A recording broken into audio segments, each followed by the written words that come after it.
با درود فراوان خدمت دوستان عزیز و محترم. تو این جلسه میخوایم ادامه بدیم PHP ادمینو که برای ایجاد وردپرس خودمون راه اندازش کنیم. تو جلسه پیش اومدیم قسمت PHP ادمین رو گفتیم باید بیایم UTF-8 رو انتخاب کنیم که الان دوباره انتخابش میکنیم. اینجا UTF-8 در قسمت پرشن اینجا شما همونطور که ملاحظه می‌فرمایید اینجا هستش. بعد دیتابیس رو میذاریم DB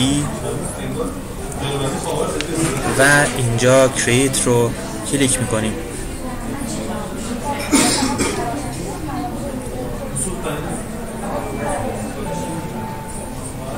دیتابیس ما ساخته شد. میایم داخل قسمت مربوط به پوشه htdocs، بنابراین این قسمت رو میزنیم لوکال هاست. البته تو جلسه پیش ما گفتیم دیگه شما وقتی که بعد اسلش اون قسمت مد نظر تو تایپ میکنی از قسمت htdocs میاد پوشه مد نظر شما رو میاره. در واقع htdocs گفتیم که معادل پابلیک HTML در دایرکت ادمین هستش که صفحات وب رو به صورت UI برامون نمایش میده. بنابراین ما اینجا میزنیم VPA.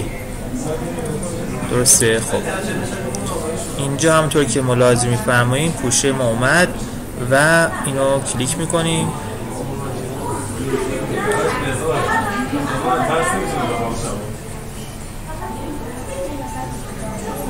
مقدار صبر میکنیم که لود بشه.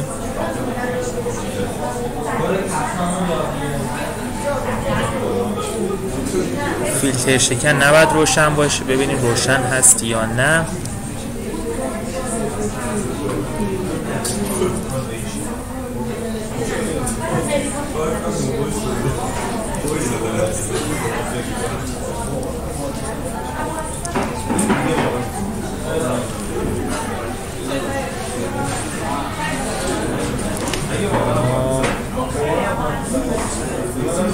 این قطع هستش.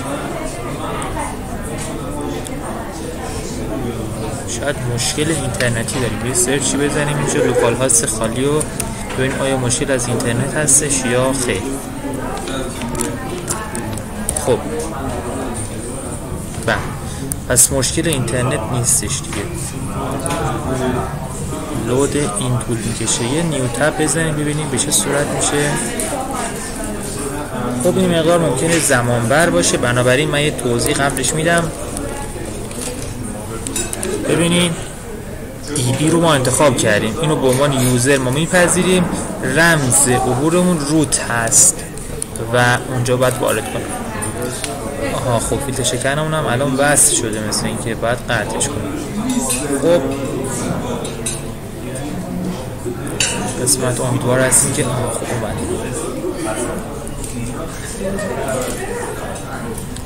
خب گفته ناپایگاه داده چی بود؟ DB. درسته؟ DB. نام کاربری هیچی. رمز پایگاه داده باید بزنیم روت دیگه. نمایش رو بزنیم یا همینی که داخل خود نام کاربری بزنیم. بزنیم یه بار من اینجا بزنم بعد یه توضیح میدم خدمت. خب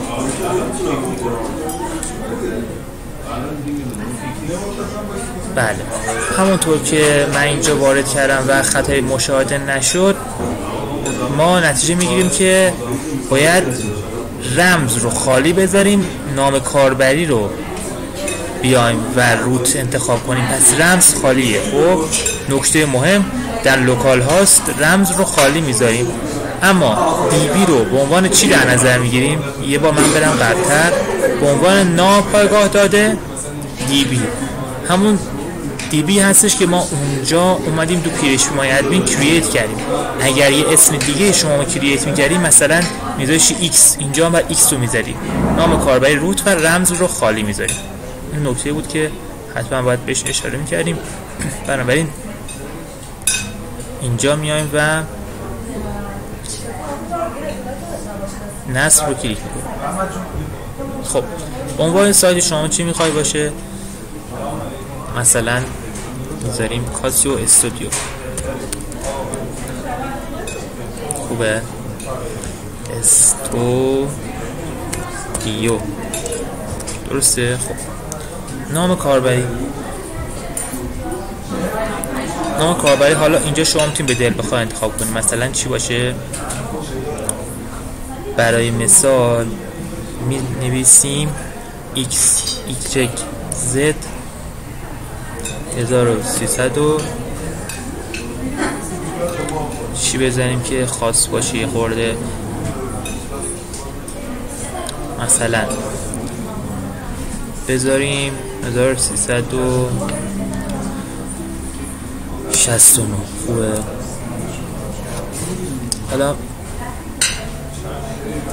این چیه؟ رمز عبور.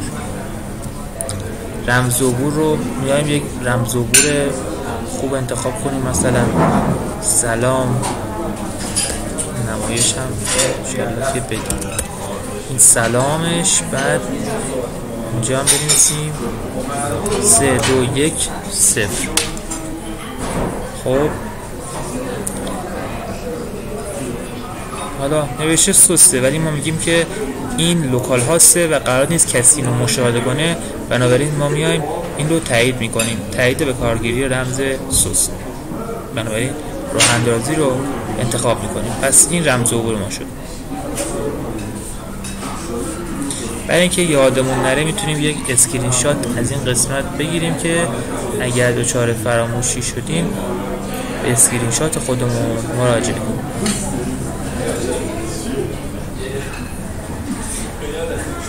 مثلا میگم پایگاه داده، اینجا می نویسیم پایگاه، مثلا دیتابیس هم خوبه، دیتابیس. خب میذاریم در قسمت دسکتاپ. خوبه؟ خب حالا اینجا میایم و راه اندازی رو انتخاب میکنیم. نوشته باید نشانی ایمیل انتخاب کنیم، یعنی وارد کنیم نشانی ایمیل. اینجا خب من ایمیل خودم رو در واقع وارد میکنم.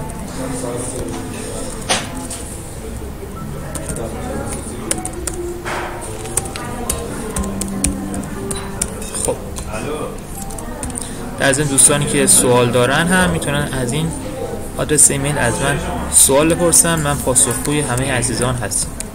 خب اینجا هم میزنیم این رو و راه اندازی رو انتخاب میکنیم.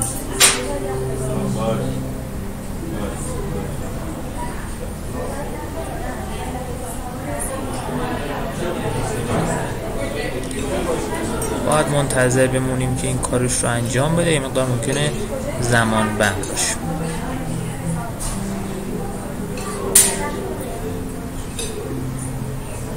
پس این هم شد نام کاربری ما، XYZ 1369. خب میزنیم اینجا XYZ 1369. این هم چی بود؟ یه سلام بود با 3210. درسته؟ خب ببینیم که آیا واقعی هستن یا نه. بله درست.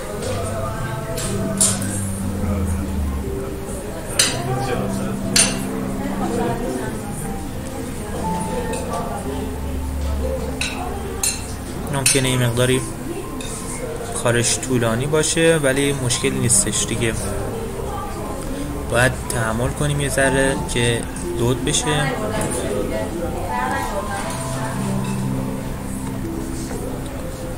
خب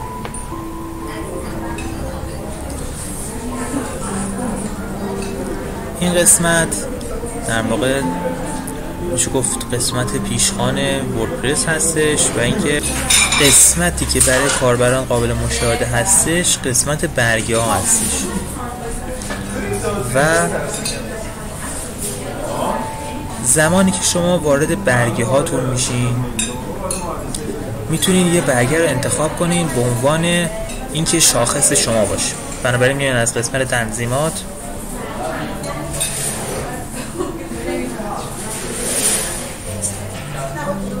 قسمت خواندن و یک برگه یکتا رو میتونید شما انتخاب کنید. مثلا برگه نمونه رو به عنوان برگه یکتا انتخاب میکنید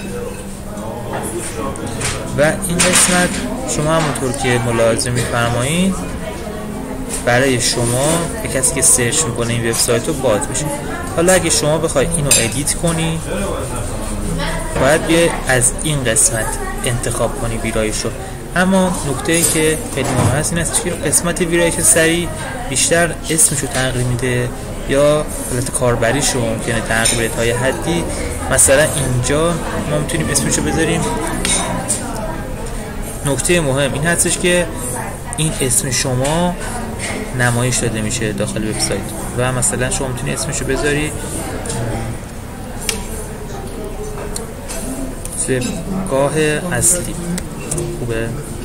حالا یه اسمی و از قسمت ویرایش معمولی میای و محتواشو دچار تغییر میکنی.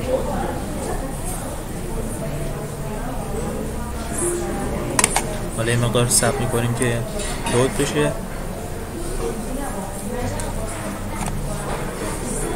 این قسمت ویرایشگر کلاسیک هست.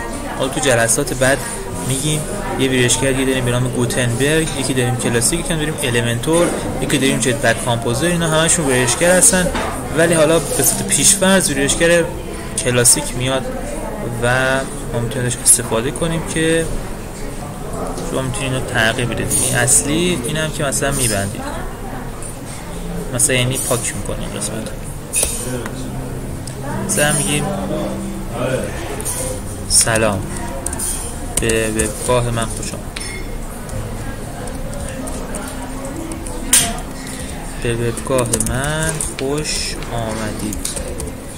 خب این قسمت هم که یک ادیت کلی میتونیم انجام بدیم ولی برای این جلسه فعلا کافیه. خسته نباشین. خدا نگهدار.